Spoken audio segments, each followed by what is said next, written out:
এনিভাৰত 24 চাই থকা প্ৰতিজন দৰ্শক মই স্বাগতম জনাইছো। মই এতিয়া উপস্থিত আছো বৰপেটা ৰোড আৰু মানাস ৰাষ্ট্ৰীয় উদ্যান সংযোগী এটা মুখ্য পথ আৰু এই পথটোৰে যাবলৈ হলে মানাস ৰাষ্ট্ৰীয় উদ্যান এই পথেৰে যাব লাগিব আৰু কিয়নো ক'ব লাগিব প্ৰাকৃতিক সৌন্দৰ্যৰে ভৰপূৰ মানাস ৰাষ্ট্ৰীয় উদ্যান যাবলৈ হলে এইটোৱে হৈছে মুখ্য পথ আৰু দেশী বিদেশী পৰ্যটকে আচলতে এই সময়ত ভিৰ কৰা পৰিলক্ষিত হয় মানাস ৰাষ্ট্ৰীয় উদ্যান আৰু এই পথটোৰ দুৰৱস্থা মোৰ কেমেৰা সহযোগী দেখা পাতিম। আচলতে ডাঙৰ ডাঙৰ গাঁত আৰু এই গাঁতৰ ভৰতে বিভিন্ন ধৰণৰ ইয়াত দুৰ্ঘটনা সৃষ্টি হৈছে আৰু এই ক্ষেত্ৰত ক'ব লাগিব যিহেতু ই ৰিক্সা ইয়াতে প্ৰায় সদায় ইয়াতে মানে পালুটি খায় আৰু এই ক্ষেত্ৰত যাব লাগিব যিহেতু ই ৰিক্সা চালক এজন আছে মোৰ সৈতে আৰু তেওঁৰ সৈতে মই কথা পাতিবলৈ চেষ্টা কৰিম।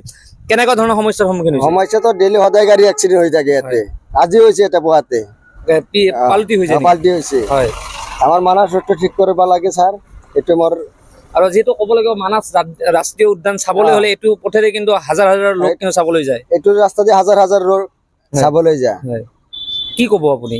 এইটো ৰাস্তা আমাৰ সোনকালে ঠিক কৰি দিব লাগে। আচলতে এই পথটোৰ ফলত বিভিন্ন ধৰণৰ সমস্যাৰ সন্মুখীন হৈছে আৰু এই ক্ষেত্ৰত আৰু এজন পেচেঞ্জাৰ আছে মোৰ সৈতে। কি ক'ব? ৰাস্তাটো বেয়া হৈ গৈছে, ঠিক কৰিব লাগে। এক্সিডেণ্ট হৈ থাকে নেকি? হৈ থাকে, দৈনিক হৈ থাকে। কালিও হৈছে, আজিও হৈছে।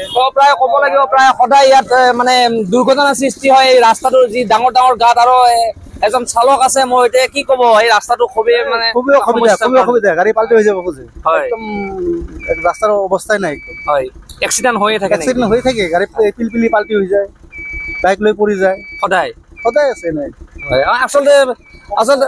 আচলতে ক'ব লাগিব যি এই মুখ্য পথ যি মানাস ৰাষ্ট্ৰীয় উদ্যান মানাস নেশ্যনেল পাৰ্কলৈ যাবলৈ হলে এইটো হৈছে পথ আৰু এই পথটোৰ দুৰৱস্থা জৰাজীৰ্ণ অৱস্থাত আৰু ডাঙৰ ডাঙৰ গাঁতৰ ফলত ইয়াত বিভিন্ন ধৰণৰ আচলতে প্ৰায় ডেইলি ইয়াত দুৰ্ঘটনাৰ সৃষ্টি হোৱা বুলি ক'ব লাগিব। আৰু এই ক্ষেত্ৰত আচলতে যিহেতু প্ৰাকৃতিক সৌন্দৰ্যৰে ভৰপূৰ এই মানাস ৰাষ্ট্ৰীয় উদ্যান চাবলৈ হলে যি দেশী বিদেশী